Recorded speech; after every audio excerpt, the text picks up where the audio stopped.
Donc là, on est sur le chapitre 5, exercice 1 du chapitre 5, où on nous pose l'exercice suivant, donc l'exercice 1, où on nous demande de démontrer que P lim de bêta 0, chapeau, eh bien, ce n'est rien d'autre que bêta 0. Donc, il y a plusieurs choses à savoir avant de commencer l'exercice. Tout d'abord, la base des bases, c'est que bêta, déjà, on est dans un modèle de régression simple. Donc, il faut poser déjà les bases, c'est que y égale bêta 0 plus bêta 1 x1 je suis. Voilà. Et on sait par le passé que bêta 1 chapeau, c'est tout simplement la covariance de xy sur la variance de x, ça y a pas de souci. Et on sait, donc ce qui en découle, c'est que bêta 0 chapeau, c'est tout simplement y bar moins bêta 1 chapeau x bar.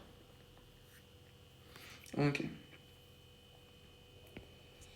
Ce qu'on sait aussi, c'est que P lim justement de bêta 1, P lim de bêta 1 chapeau,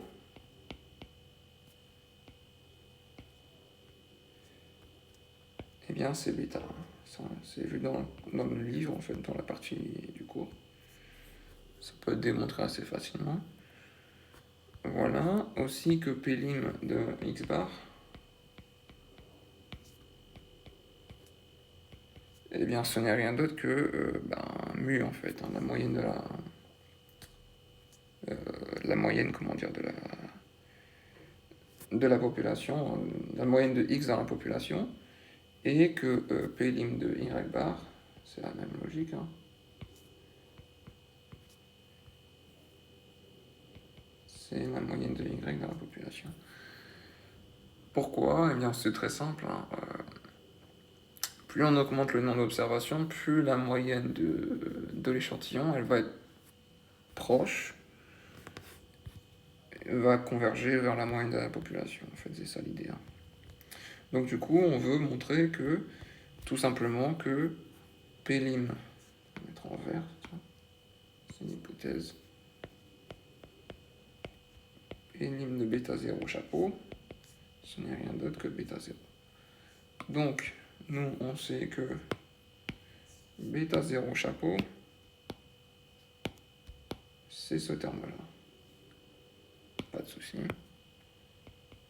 On va juste appliquer l'opérateur P lim hein, pour probabilité limite.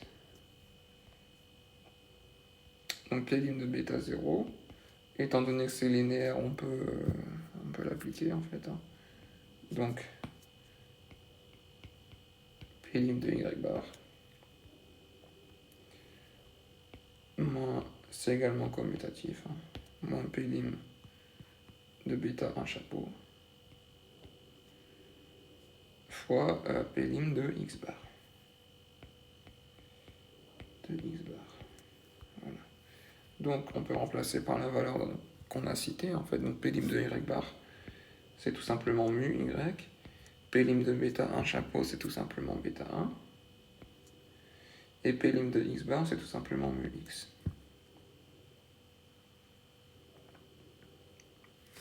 Sauf que mu y moins, il ne faut pas oublier, donc je vais juste le mettre en bleu.